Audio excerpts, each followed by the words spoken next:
Então, agora eu vou compartilhar.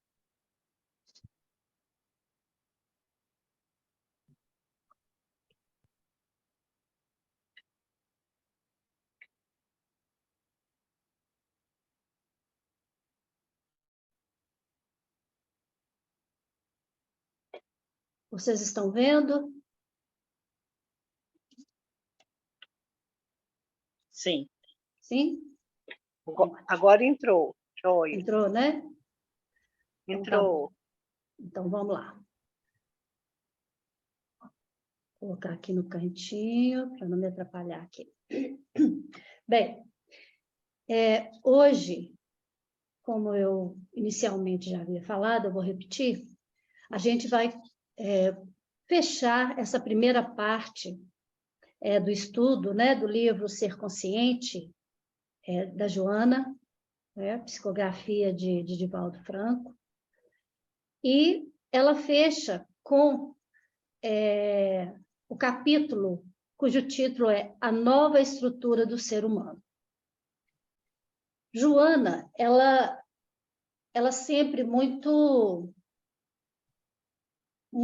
vamos dizer assim, complexa, e ao mesmo tempo ela faz de uma forma que fica fácil, a partir do momento que a gente começa a entender, que a gente entra nesse mundo, né, dela, a gente começa a entender, a buscar e a entender os objetivos, né, da nossa estrutura, do nosso objetivo enquanto seres aqui em busca de iluminação.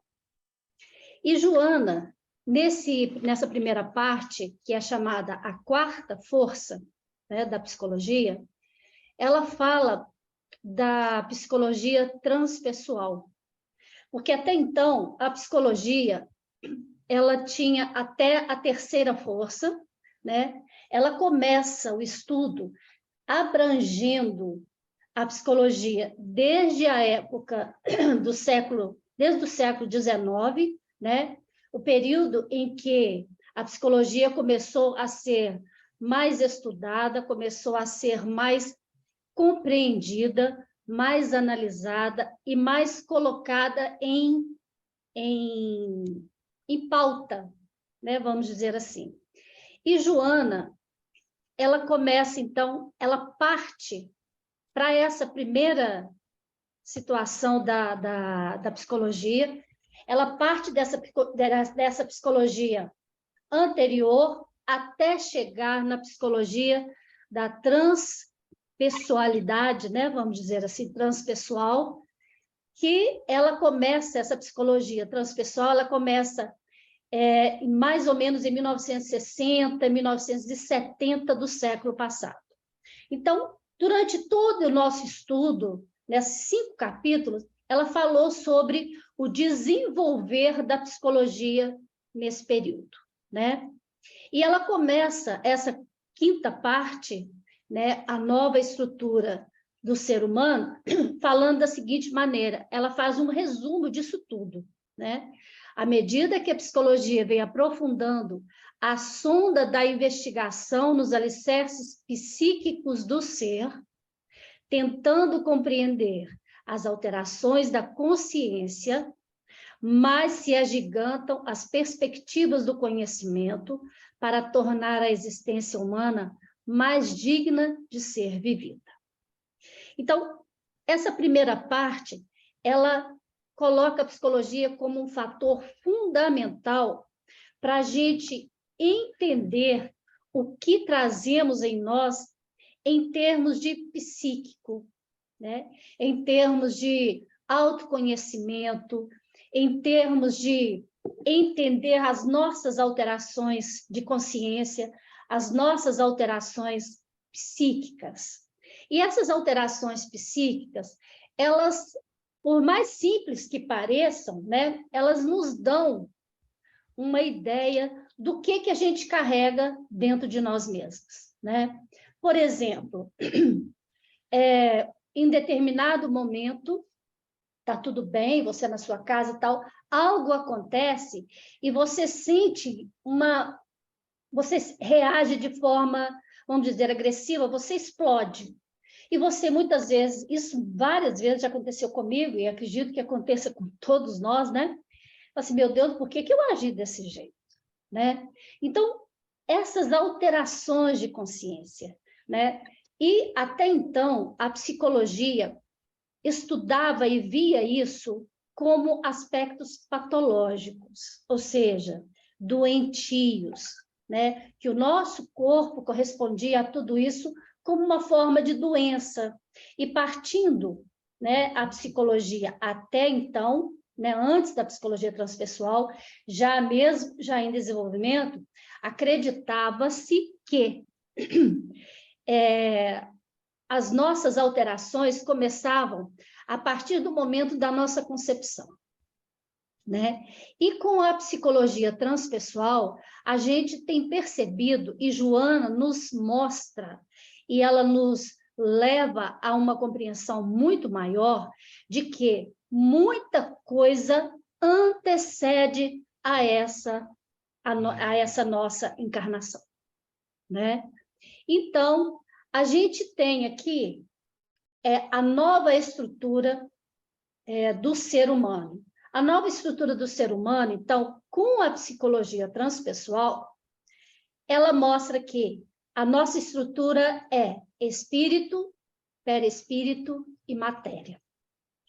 E eu achei esse desenho, né, que é o símbolo da psicologia, que é o tridente, né, que são também as três estruturas, né, é a unidade trina.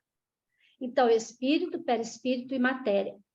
Essas três estruturas, elas estão conectadas, né? Elas estão conjugadas, elas não sobrevivem separadamente. Uma depende da outra, que corresponde à outra, que explica uma outra, e assim por diante, né? Então, observe esse desenho, essa parte marronzinha é o nosso corpo, né? Então, nós temos aí os caminhos, né? Os três caminhos. O nosso próprio corpo, né? E o perispírito são essas folhazinhas, nessas folhas pequenininhas aqui, coloridinhas, azuisinhas, é o nosso perispírito.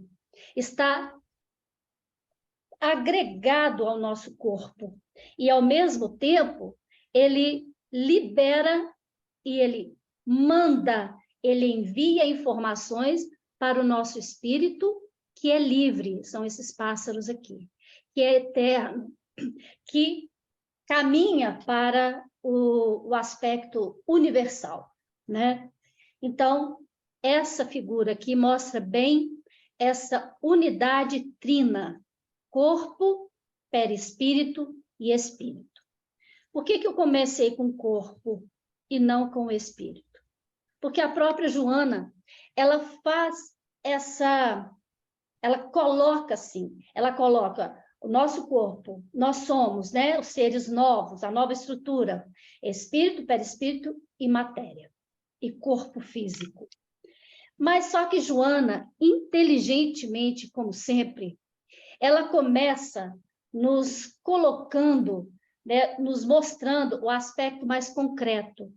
Porque nós, na nossa infantilidade espiritual, na nossa ingenuidade, nós somos como crianças, né? A gente precisa aprender primeiro no concreto, para depois ir passando para a estrutura abstrata. E ela começa falando sobre os conceitos, e ela inicia esses conceitos, né, partindo da visão de Newton, né? O cartesiano newtoniano, quer dizer, aquilo que é, né? Cartesiano é algo concreto. Newton, e ela parte, a partir de Newton, a respeito do tempo e do espaço, né? Porque para Newton, o tempo ele é independente do observador. Então, a partir do momento... O que Newton quer dizer com isso? A partir do momento que você se localiza em determinado ponto e você tem a observação de outro ponto, você tem uma visão. Se uma outra pessoa se localiza em outro espaço, em um outro tempo, tem uma outra visão. E assim, consequentemente, né? Todos nós. Newton, por exemplo, Isaac Newton, a maçã que caiu, né? Uma coisa corriqueira, uma maçã que caiu. Qual de nós, né? Nós teríamos essa ideia de que a maçã caiu. Por que que ela caiu? Qual é a força que movimenta para que essa maçã caia e ela não vá para o espaço, não flutue, né? Como é isso? Então, olha, uma situação corriqueira, né? Um ser iluminado como Newton, Isaac Newton, consegue perceber a dimensão daquele simples ato, daquela simples situação de uma maçã cair. Então, o Newton, debaixo da macieira, a maçã cai em cima dele. Se tivesse alguém próximo a ele, teria uma visão num tempo diferente. Uma pessoa que estivesse num espaço mais distante, numa situação, num local mais distante, teria uma outra visão. Então, a isso a gente chama de estrutura tridimensional. Então, é o espaço que é uma posição em um dado momento, em um dado tempo. Então, é como se fosse altura, largura, profundidade, né? Tem 3 estruturas. Então, esse corpo, né? Essa estrutura, olha esse olho aí, né? Peguei essa estrutura. Esse olho, se você fixar o seu olhar em determinado ponto, você vai ter uma visão. Se você movimentar o seu olhar, você tem uma outra visão. Ampla, muito mais ampla e muito mais dinâmica.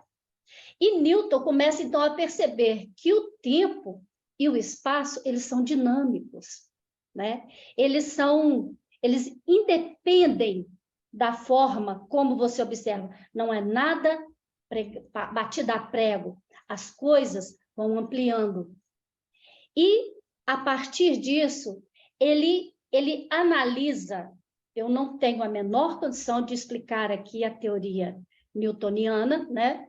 Eu não dou conta disso, mas o importante é a gente perceber que, para Newton, essa estrutura, isso tem sempre uma direção de futuro.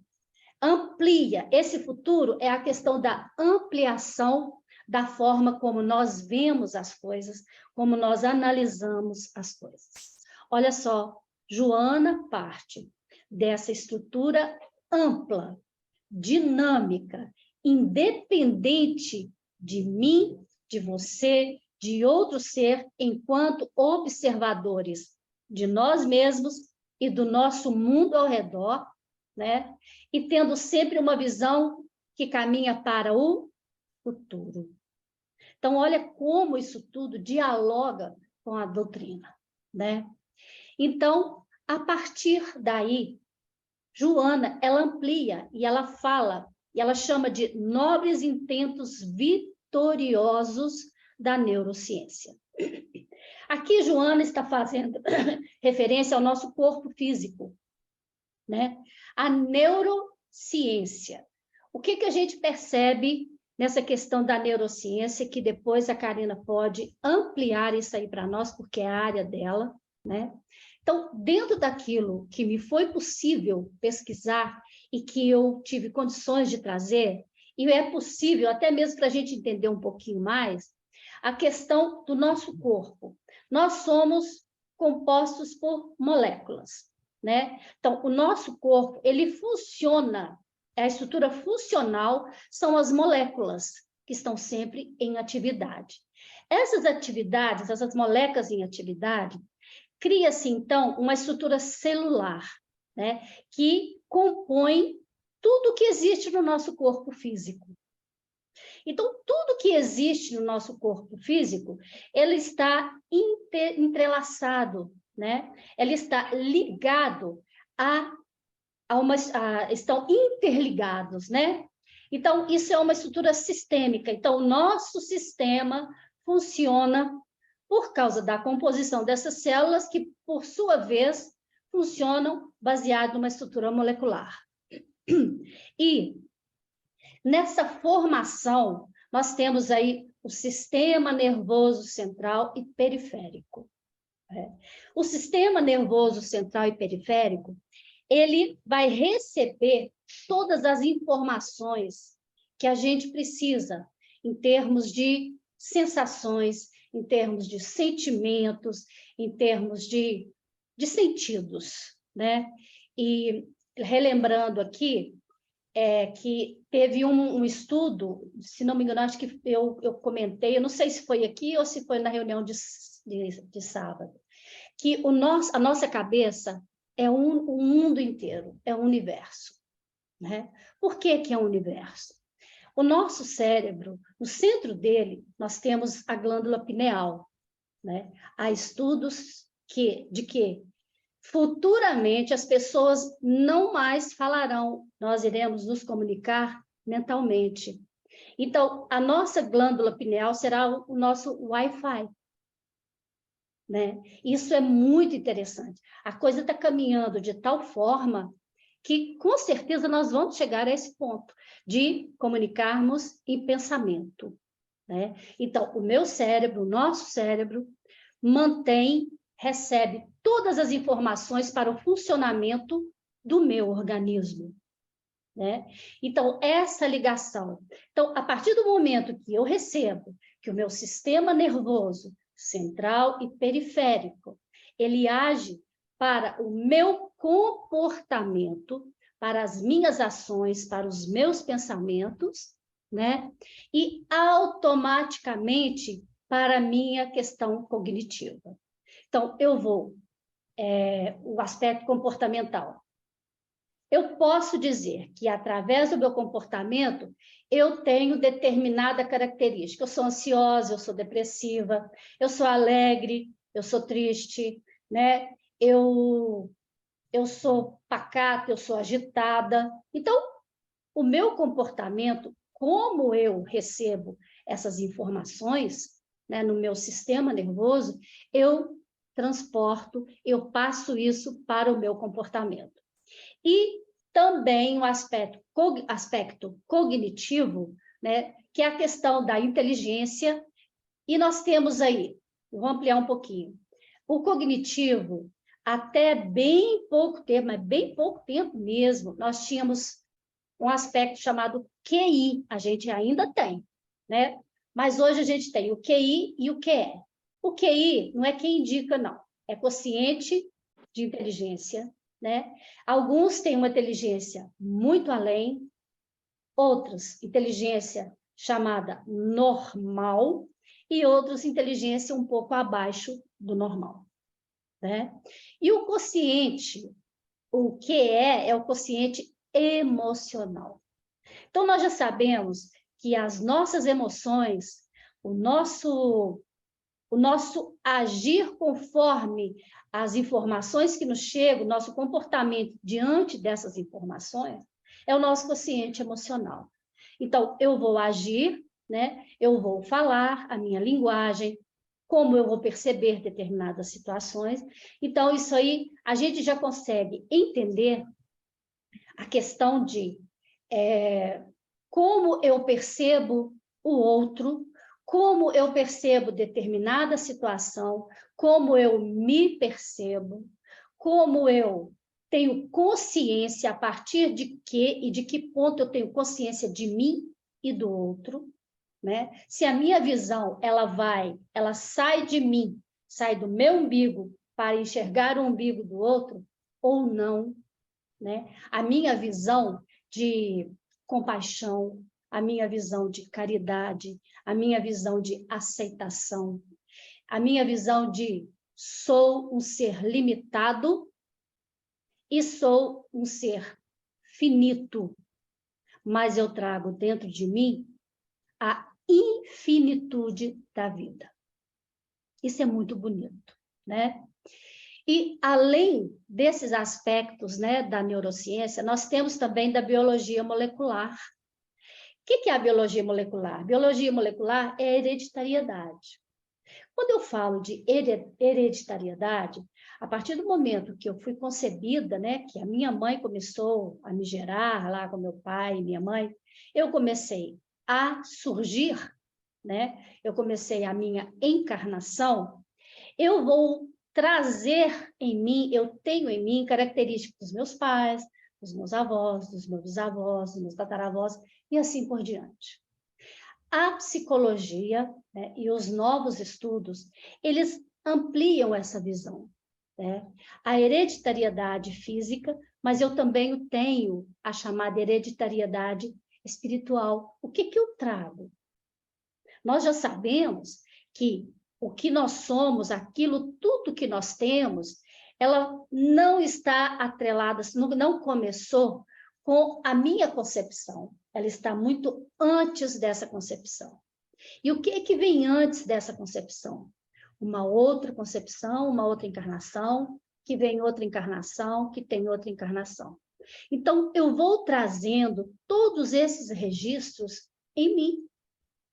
Então, eu trago em meu espírito todos os registros de vidas passadas e eu trago em meu espírito, em meu perispírito, esses registros de vidas passadas, como os registros que eu vou fazendo ao longo dessa minha caminhada enquanto encarnada nesse corpo. E a física quântica nos mostra que nós somos energia, nós somos pura energia. A energia, ela precisa de um centro para ela ter harmonia, né? O átomo. Se você tira aquele centro do átomo, se ele perde aquilo ali vira um caos, né? Como se explica o universo, né? Existe uma força primária, né, que mantém tudo isso em harmonia. Porque se não existisse essa força primária de vida, isso tudo seria um caos. A gente nem aqui a gente estaria, né? E nós temos também, ela parte então para a questão da hipnose, né, que é a consciência por meio da hipnose. A hipnose, ela surgiu na tentativa de achar a cura para a histeria, né? E os fenômenos através do sono, né? A hipnose acontece quando você dorme, aí você vai lembrando de coisas da sua vida, da sua infância e tudo mais. Até então, partia-se da ideia da sua concepção.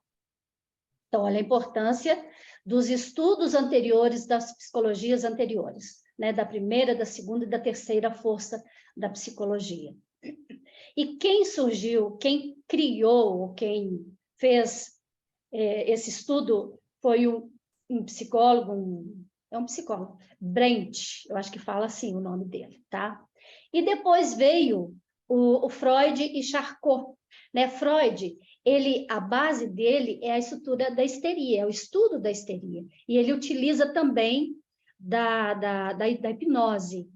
Só que Freud, ele não aceitava, ele achava que tudo partia do momento da concepção, e que tudo gira em torno da estrutura da libido, né? É o aspecto sexual, é o complexo de Édipo, tem o complexo de Eletra também, né? Eu não vou entrar muito nesse campo, não, tá bom? Mas aí, o que a gente percebe? Que a hipnose, ele começa, então, a mostrar um lado que, junto com a física quântica e com todos esses intentos vitoriosos da neurociência, a gente percebe uma estrutura de magnetismo que nos envolve a todos, né? E a questão da mediunidade. Então, a hipnose começa a mostrar por quê? Porque alguns, né, desde aquela época, né, do século XIX, eles começam a perceber que tem mais coisas que estão além desse corpo. São coisas que, relatos, né? Até mesmo estudos em laboratório, porque isso tudo era uma questão de laboratório, isso tudo é uma ciência, né? E eles começaram a perceber que existiam coisas que eles não conseguiam explicar enquanto encarnados. Então, existiam coisas que estavam além, né? Só que Freud não aceitou isso. Aí vem, né, o nosso Gustav Jung, né, Carl Jung, ele vai além.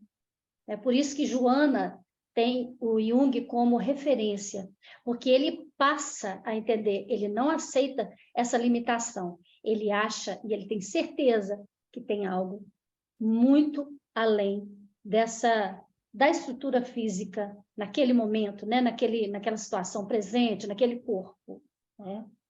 Então, diante de tudo isso, desses estudos todos, foi-se chegando, então, a um estudo em torno do cérebro. O nosso cérebro, ele olha, o que ainda se pode conhecer, aprender e analisar em termos de cérebro, dessa parte maior do nosso cérebro, é uma infinitude, a gente não tem a mínima noção do que ainda pode acontecer, né, desses estudos, a que ponto isso pode ainda chegar. Mas chegou-se, então, a conhecer que o cérebro, ele divide em dois hemisférios, hemisfério direito e hemisfério esquerdo, né?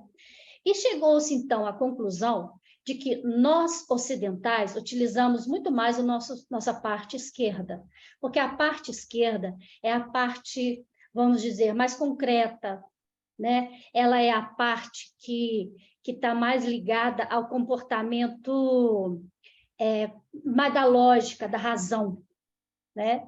Então, nós somos aquele que precisa da matéria. Então, nós somos muito... Eu preciso sentir, muito São Tomé mesmo, né? Eu preciso entender, eu preciso ter certeza disso aqui.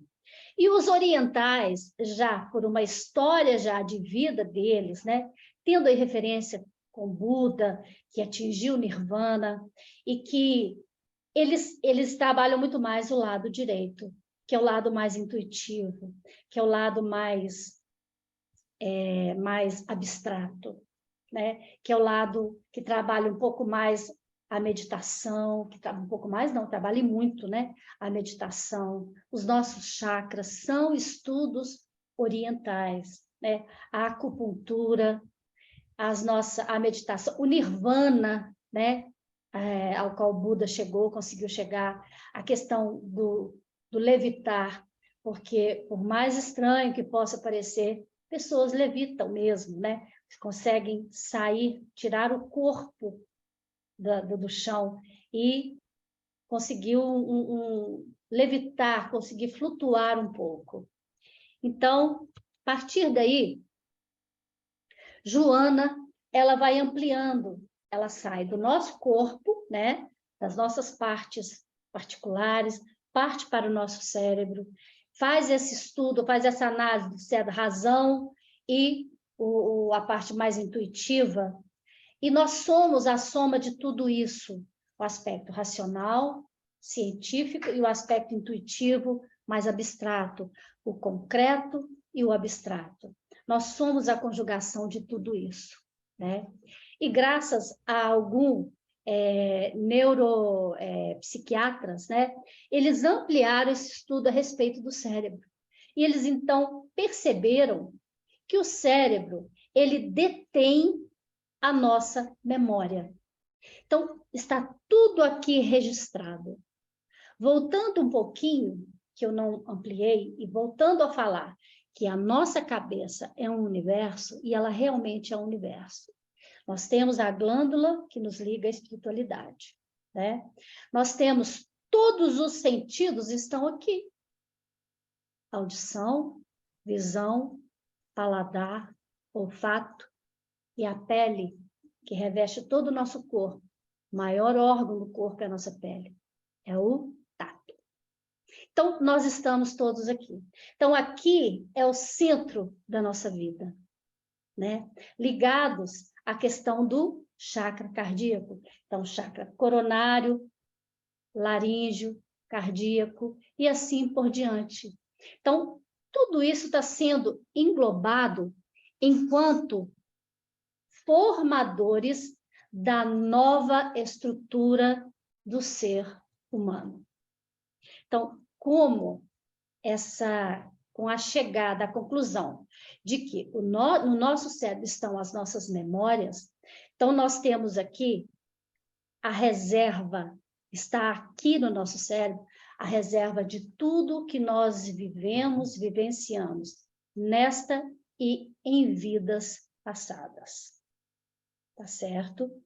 E a partir do momento em que a gente amplia esse conhecimento, que a gente entende os vários fenômenos, né? E a gente vai chamar esses fenômenos de paranormais, que isso vai além, né? A paranormalidade está além do normal.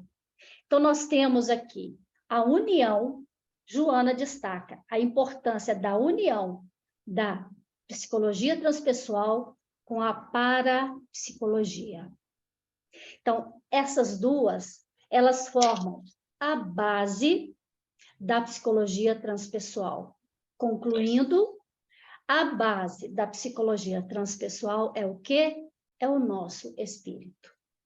Porque aqui está o nosso espírito, né? A essência, aquilo que nos liga, né? O nosso fio de prata, que nos liga à espiritualidade, que nos liga ao Ser Supremo, que nos liga a essa imensidão, a Deus.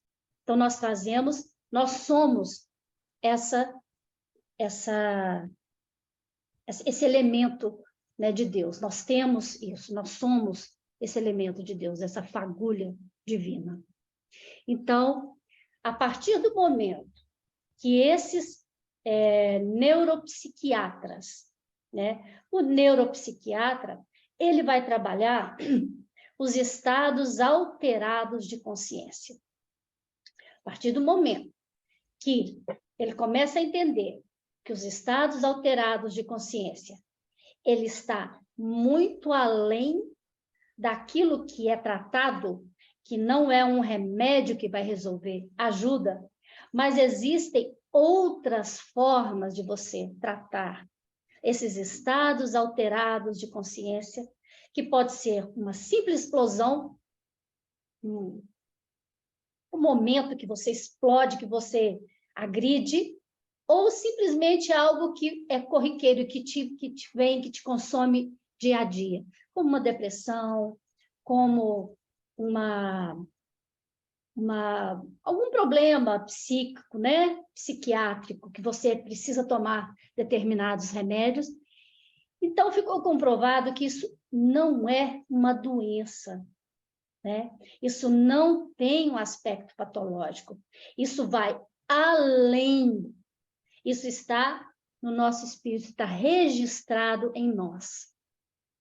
Olha a que ponto, né, a psicologia, à medida que ela foi desenvolvendo, a importância dos estudos, a importância de se conhecer as realidades, porque a minha realidade é muito diferente da realidade de cada um, né? A forma como eu enxergo, o aspecto tridimensional, né? Como eu vejo o tempo. Para alguns, o tempo passa rápido demais, para outros, o tempo é moroso, é muito lento, passa devagar, né?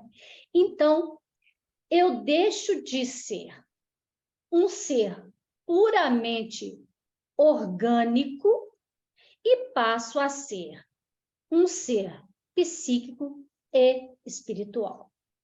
A partir do momento que eu amplio essa visão, que eu não sou um fruto somente a partir da minha concepção desse corpo, Jaqueline, desses corpos aí, eu sou um ser psíquico e espiritual. Aí eu tenho condições, através da psicologia transpessoal, que tem como base o espírito, eu explico a clarevidência, eu explico a telepatia, eu consigo entender, eu não sei se eu consigo explicar, mas eu consigo entender, né? A ectoplasmia, eu consigo a bicorporeidade, que é o caso de Eurípides Barçanufo, né? Até mesmo de Jesus, né? Ele estava dormindo, né? Num barco e viram Jesus caminhando sobre a água. Acredita-se até que foi o espírito dele que estava caminhando sobre a água, né? Que ele conseguiu sair, né? Então, nós temos aí a psicografia, a coisa mais fantástica, né?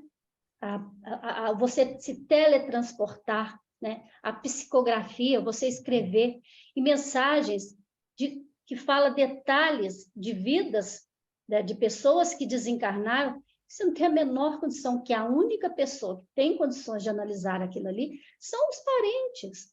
Às vezes, nem mãe nem pai tem conhecimento, às vezes um amigo tem conhecimento daquilo, um irmão, e aquilo é desvendado. Como se explica isso? Né?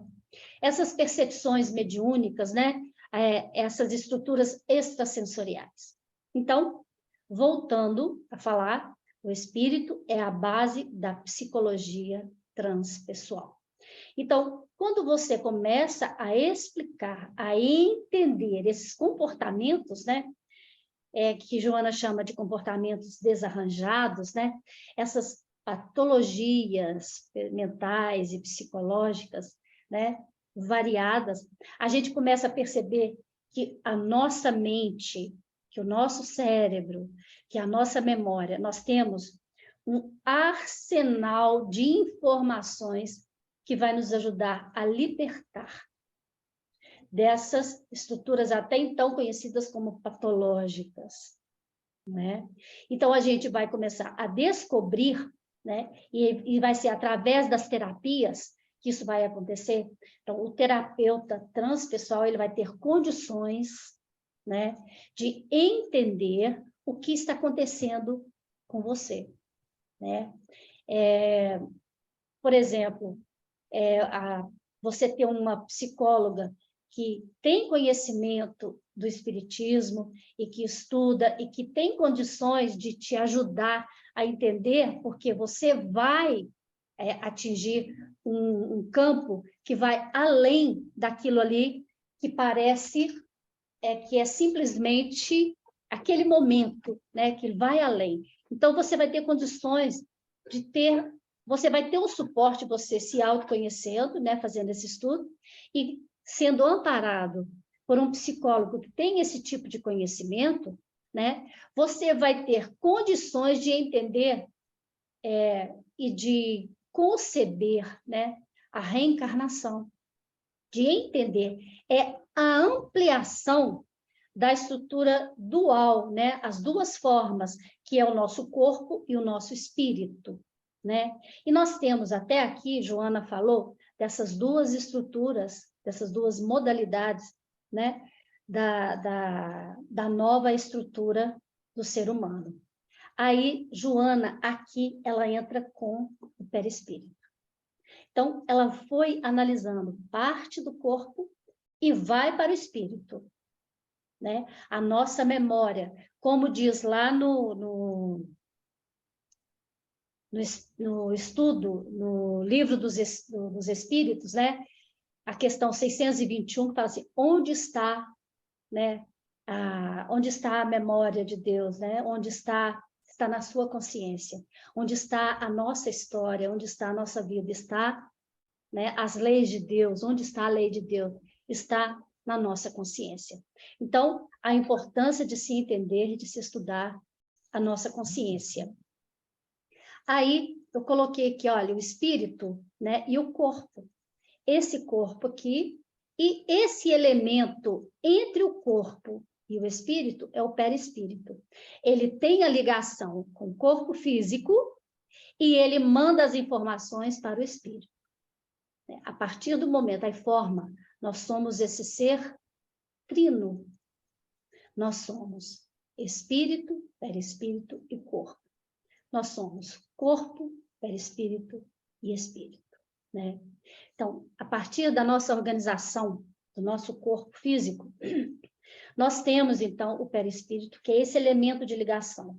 Tudo que eu vivi nessa encarnação, que eu já vivi em reencarnações passadas, estão registradas nesse elemento entre o corpo físico e o espírito, que é o perispírito. A morte física, ela dilui o corpo e o perispírito, mas o espírito é eterno. Então, a partir do momento que a gente desencarna, as informações são passadas para o nosso perispírito, são registradas ali, esse perispírito passa para o espírito, que é eterno, e dissolve o nosso corpo e o perispírito. Em uma encarnação futura, esse espírito, ele vai levar para um novo corpo as informações que foram adquiridas até então para uma programação dessa nova encarnação, né? Dessa reencarnação. E essa reencarnação, ela vai depender do que você tem de registro e de para onde você irá. Então, vai depender de quê? Vai depender das questões sociais, do seu ambiente, do aspecto psicológico seu, vai depender da estrutura, da cultura onde você vai viver, do aspecto moral, como é a educação, como é a vida naquele ambiente, naquele novo ambiente. E você vai ter condições de se adaptar ou não. Se não se adaptar, você vai ter que seguir caminhos que vão te ajudar a ter vamos dizer, a se elevar espiritualmente, né? Porque o nosso objetivo é esse. A reencarnação, ela vem com o objetivo de nos tornar maiores, né? Melhores, mais conscientes da nossa evolução. Aí vem a lei do progresso, né? Essa é a questão da lei do progresso. Então, o nosso crescimento moral, a reencarnação, ela vai favorecer o nosso crescimento moral, psicológico e espiritual. É a lei do progresso, né? E nós estamos todos na lei do progresso. Então, nós vamos ter condições de vivenciar as mesmas oportunidades novas, adquirir um novo conhecimento, uma nova sabedoria, né? Nós vamos nos conhecer mais, ampliando-nos enquanto espíritos e como seres caminhando para a evolução, né? Para o universo. E que isso, caminhando para o universo, nós vamos atingir a nossa plenitude, né? Então, encerrando aqui, a psicologia pode melhor penetrar nos arcanos do inconsciente, né? Que possui todo o conhecimento de tempo, que é o nosso passado, o nosso presente e o nosso futuro, com a dimensão de espaço. É como eu falei lá no início, nós somos seres finitos e trazemos em nós a infinitude do espírito. Então, nós somos finitos, né, e infinitos. Então, nós temos o infinito no finito, segundo palavras da própria Joana. E encerrando, né, fechando aqui, eu optei por colocar, eu achei isso muito interessante, esse desenho, porque essa lâmpada é o nosso corpo, né? Olha, energia, nós somos energia pura, e essa energia, ela se expande fora do nosso corpo, é uma luz que a gente naturalmente tem, e que a gente irradia, né? E nós temos aí o nosso cérebro ligado às conexões, nosso sistema nervoso central, nosso sistema nervoso periférico, né? As nossas sensações. E esse é o grande desafio para a psicologia profunda, qual seja, avançar cada dia mais na interpretação do ser humano, sem deter-se em modelos estáticos. Olha, Joana sempre bate nisso. Não está fechado. A psicologia, a ciência, ela está em estudo, ela está caminhando. Nós não estamos caminhando. Nós não estamos caminhando para a nossa plenitude. Então, tudo ao nosso redor, a vida caminha para a plenitude. Então, nada de estar estático, nada de ficar parado. Nós temos que caminhar. Se anda, é para frente, né? Eu posso, voltando, falando aí de Chico Xavier, eu não tenho condições de mudar o que passou, mas eu tenho condições de fazer um futuro melhor, de fazer algo melhor lá na frente. Eu posso mudar o meu futuro, né? Então, sem deter-se em modelos estáticos, tradicionais, atenta às informações das demais ciências e do espiritismo. Olha, o espiritismo não caminha sozinho, né? Assumindo uma posição aberta e holística, ou seja, holística no sentido de abrangente. Eu aceito as informações, eu tenho as estruturas, do espiritismo, mas também eu tenho a ciência que comprova e que tem comprovado e que hoje a gente sabe que comprova, né? Através da física quântica, através das estruturas de neurociência, através da psicologia transpessoal, principalmente, né? Sediando o espírito conforme a visão espírita severa. A lei de Deus está escrita na consciência. Então, para fechar, nós começamos com Isaac Newton. E nós vamos fechar com ele, né? Eu achei essa frase, assim, tudo a ver, eu achei ela fantástica, né? Então, ele fala, a maravilhosa disposição e harmonia do universo só pode ter tido origem segundo o plano de um ser que tudo sabe e tudo pode. Isso fica sendo a minha última e mais elevada descoberta. Então, Isaac Newton, né, na sua estrutura física, né, no seu conhecimento, ele chega à conclusão de que existe um ser, né, para a harmonia universal. Tem que ter uma força muito maior. Tem um ser que tudo pode, que tudo sabe e que tudo tem condições, que ele consegue manter tudo isso em plena harmonia. Então, era isso que eu tinha para passar para vocês, pessoal.